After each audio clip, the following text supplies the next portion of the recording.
ο σύντροφός μου, η σύντροφός μου δεν με νιώθει καθόλου. Σαν να μην τον ενδιαφέρει, σαν να μην την ενδιαφέρει τι νιώθω. Μηδενική ενσυναίσθηση. Ή ίσως από την άλλη μεριά, ο σύντροφός μου, η σύντροφός μου αντιδράει πραγματικά υπερβολικά. Δεν το καταλαβαίνω, δεν την καταλαβαίνω. Γιατί τον πείραξε, γιατί την πείραξε αυτό τόσο πολύ? Δεν είναι τόσο μικρά όλα αυτά τα πράγματα?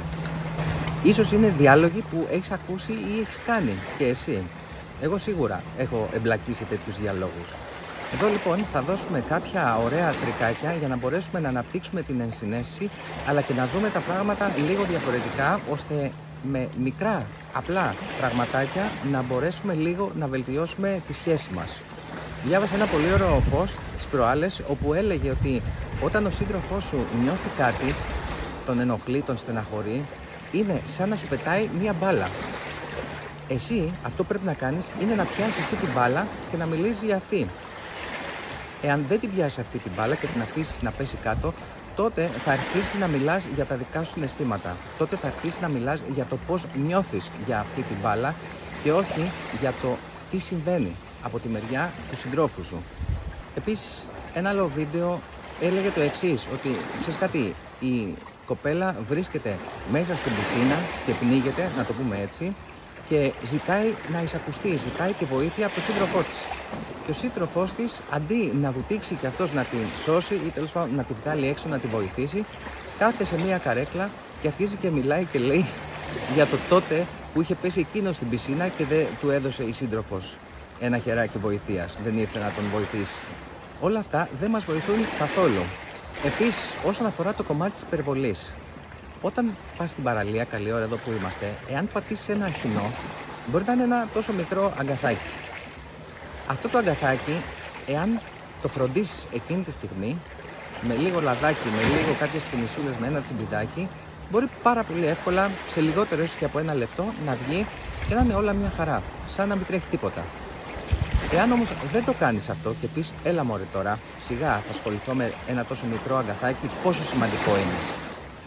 Τότε αυτό το αγκαθάκι είναι πολύ πιθανό να αρχίσει να σε πονάει την ώρα που περπατάς, μέχρι και σε βαθμό να γίνει ολόκληρη μόλυνση και να μην μπορείς να περπατήσεις για πάρα πολύ καιρό ή να γίνει και κάτι χειρότερο, χτύπα ξύλο. Άρα λοιπόν, καλό είναι, σε λογικά πλαίσια βέβαια έτσι, και εδώ τώρα δεν μιλάμε για τοξικές σχέσεις, μιλάμε για κανονικές σχέσεις οι οποίες μπορούν να δουλευτούν. Καλό είναι να μην κρίνουμε το μέγεθος αυτού που ενοχλεί τον σύντροφο ή τη σύντροφό μας. Δεν είναι δική μας δουλειά να πούμε ότι ξέρεις κάτι, δεν θα έπρεπε να πονάς, δεν θα έπρεπε να σε ενοχλεί αυτό. Ή να γινόμαστε αμυντικοί και αμυντικές, να μας λέει ο άλλος τον πόνο του και εμείς αντί να ασχολούμαστε με αυτό, αντί να πιάνουμε την μπάλα που μας πετάει, να καθόμαστε να λέμε για τα δικά μας ή να αμυνόμαστε. Και τι σου έκανα πάλι? Και δεν είσαι με τίποτα ικανοποιημένος και ικανοποιημένη. Μία πολύ ωραία άσκηση είναι η άσκηση της αντιστροφής. Η άσκηση της αντιστροφής είναι η εξής. Με την προϋπόθεση ότι έχετε κάποια κοινά, δηλαδή μπορεί όντως να σας ενοχλήσουν τα ίδια πράγματα ή παρόμοια, αυτό που θέλω να κάνεις είναι το εξής. Να αντιστρέψεις τους ρόλους.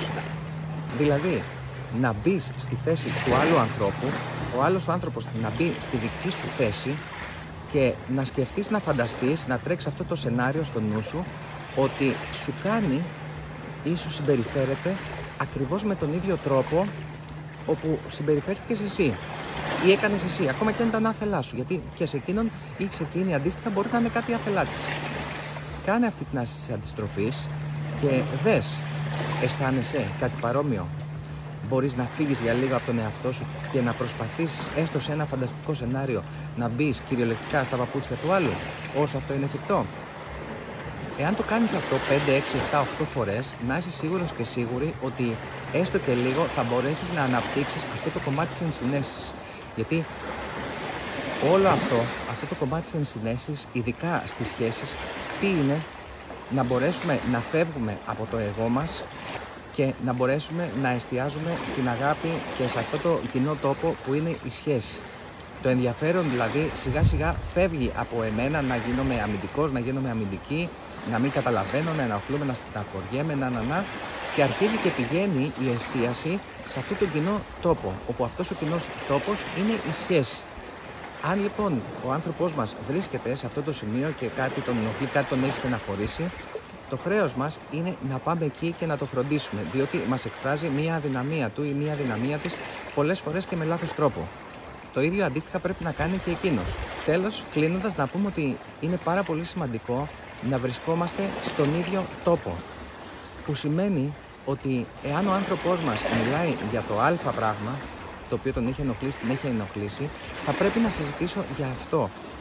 Και να μείνω εκεί, μην το αφήσω και φύγω για να το συζητήσω, αν είναι να το συζητήσω κάποια άλλη στιγμή. Διότι αυτός ο άνθρωπος μένει μόνος του ή μόνη της σε αυτό το κοινό τόπο, σε αυτή τη σχέση. Και εγώ, εσύ, κάποιος, κάποια φεύγει από εκεί και αυτό έχει σαν αποτέλεσμα σιγά σιγά την αποξένωση και την αδιαφορία. Ό,τι το αφήνουμε να περάσει, ό,τι το βάζουμε κάτω από το χαλάκι, ό,τι δεν το αντιμετωπίζουμε σαν να είναι σημαντικό, τότε σιγά σιγά ο σύντροφός μας θα αρχίσει να σταματάει να μας λέει για αυτά τα πράγματα. Θα αρχίσει και εκείνος ή και εκείνη σιγά σιγά να διαφορεί και επειδή όλα στη ζωή έχουν μια εντροπική τάση, όλα τείνουν προς το να σβήσουν σε όλο αυτό το σύμπαν, το ίδιο ισχύει, οι ίδιοι νόμοι ισχύουν και για τις σχέσεις. Η σχέση από μόνη της έχει μια τέτοια τάση να περάσει στην κανονικότητα, να περάσει στη μηχανικότητα, να σταματήσεις να την έχεις στο προσκήνιο. Εάν δεν λειτουργήσεις συνειδητά για τη σχέση σου, τότε να είσαι σίγουρος και σίγουρη ότι πολύ γρήγορα θα περάσεις στο παρασκήνιο και σιγά σιγά θα ξεκινήσει η διαφορία και σιγά σιγά η διάλυση και τότε ίσως έρθει κάποιος εξωτερικός παράγοντας να καλύψει ένα κενό που έχει πραγματικά δημιουργηθεί πλέον στη σχέση. Αν όλα αυτά σου θυμίζουν κάτι, γράψε μου κάτω στα σχόλια τη δική σου άποψη, καθώς επίσης και αν έχεις κάποια συμβουλή που μπορείς να μας δώσεις.